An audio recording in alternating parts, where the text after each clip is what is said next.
Hello children. Today we are going to learn about one of the ancient civilizations, about pyramids, about mummies, and about ancient way of life.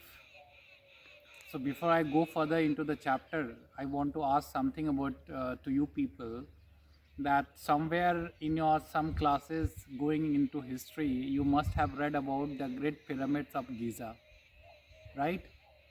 So Great Pyramid of Giza in Sphinx.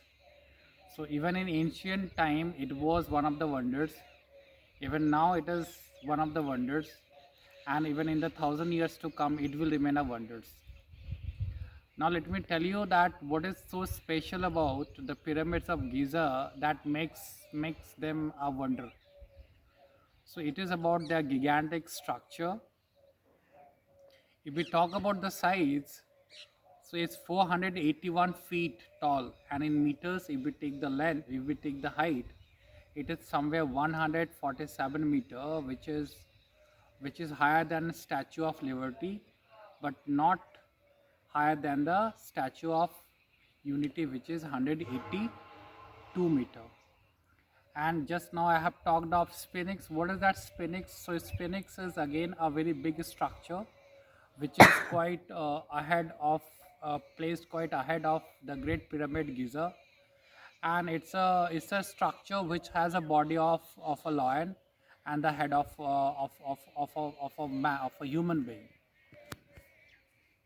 Now, if we talk about that, what made the pharaoh make and construct so huge structure like pyramids after spending lots of money, labor, and time? So it has something to do with their religious purpose, because ancient Egyptian civilization was one of them which believed in an afterlife. They believed that there is a second self called Ka, Ka, Ka, which which is there in which was there into every human being. If we talk about who was that pharaoh who constructed that great pyramid of Giza, so it was Khufu, Khufu. And if we talk about the time, it was constructed in his time, that was 1550 to 1490. Now you might wonder that time I has said it was 1550 to 1490. Why is it so? Because it goes in that way only because it was in BC, and the time we are living now, it's in AD. So that's why.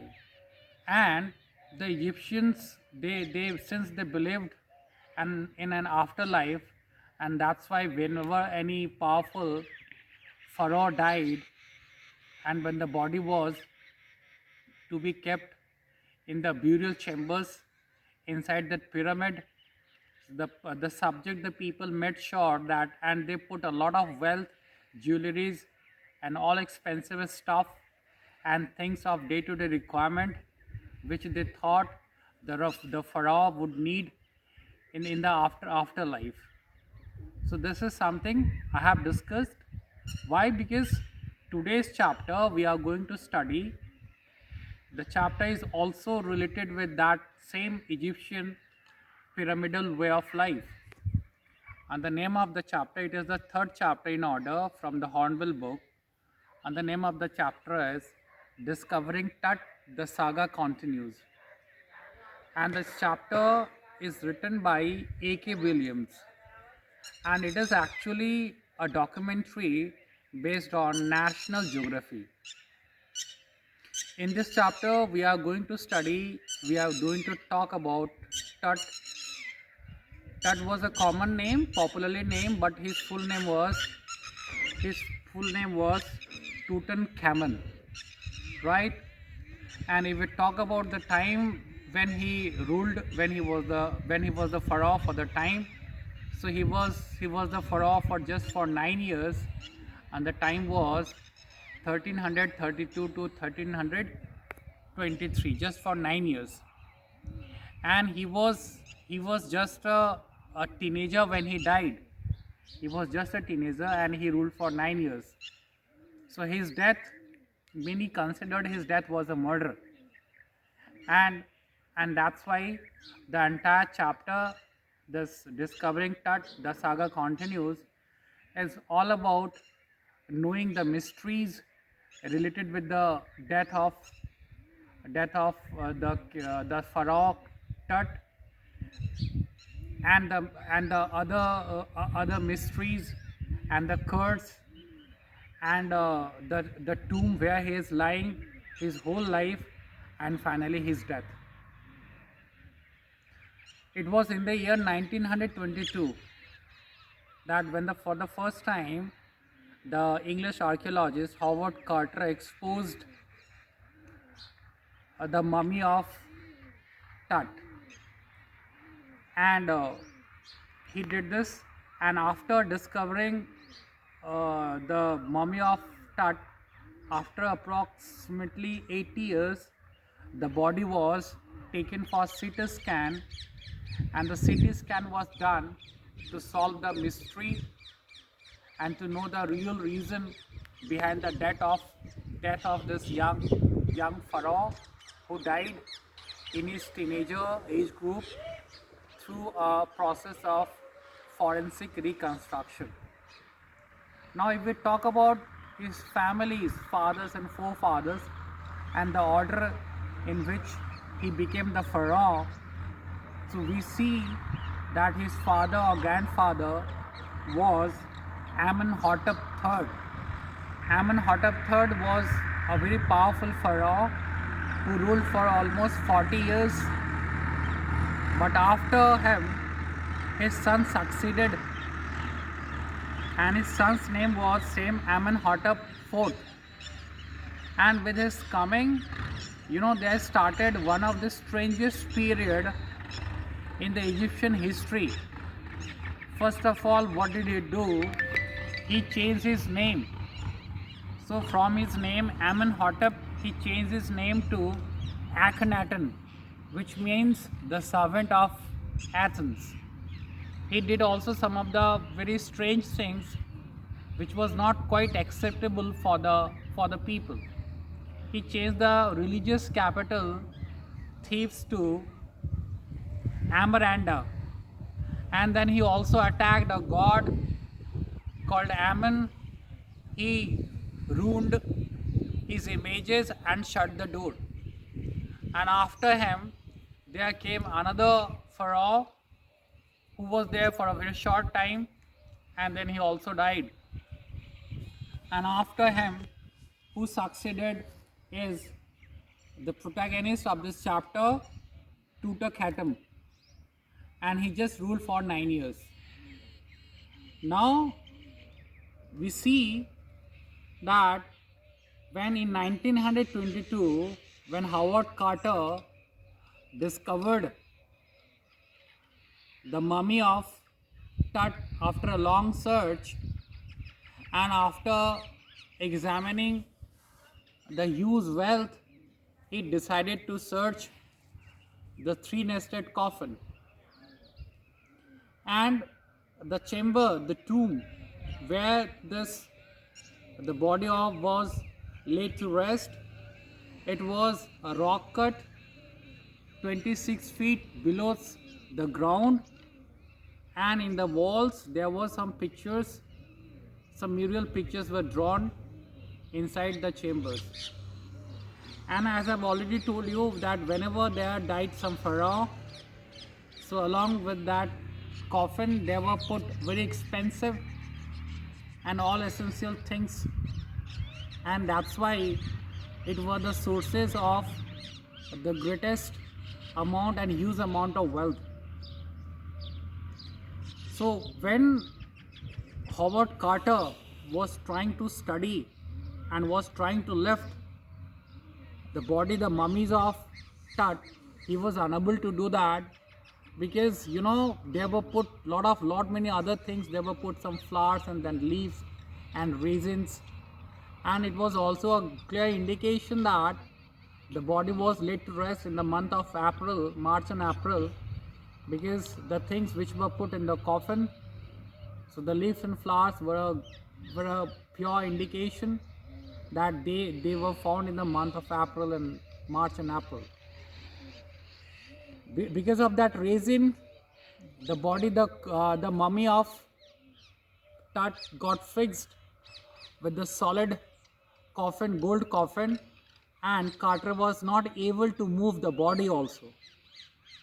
And he was also not very sure that he could not leave the the coffin in that way, because that always attracted the robbers from the different parts, because it was a huge source of wealth, and that's why he had to carry on his things in a very limited time. He also, what he did, he took that body and put it in the sun, hoping that the high temperature would loosen the fixation of tummy with the coffin, but nothing helped. And finally, using a hammer and chisel, what he did, he detached the body, the mummy, from the coffin, and finally, and then he had to cut limb after limb, and the first part which separated was the head, and then he cut all important parts and put it on the sand, and then he finally, whatever he wanted to study and whatever the research he wanted to do, and after having done, he had put all the body parts, keeping them in a proper place, and again it was put back in the tomb.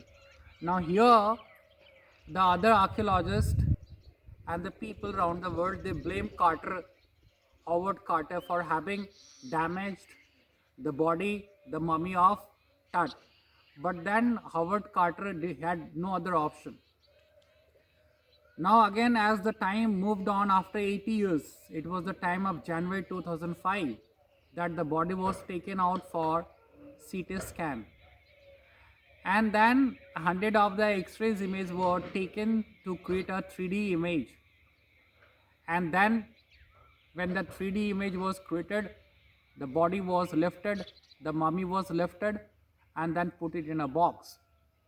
The workers, they went down through the ramps and the stairs, and they were also holding a hydraulic trailer on which there was put that scanner machine, and that was also holding the mummies, the body of the Tut. Now when they were doing the process of scanning, all of a sudden the scanner stopped working, and for that they had to bring in use one extra pair of fans. And finally, when that scanning process was over, but after having done all the research and experiment and investigation work, whatever the information they wanted to take out of that, having done all that thing, again they put the body, mummies, in a box and put it back in the tomb. So even after till date the mystery is not solved, still there is no any conclusion, and people, the rest of the world, still wants to know that what was the real cause behind the death of this young pharaoh who just died in his teenager group.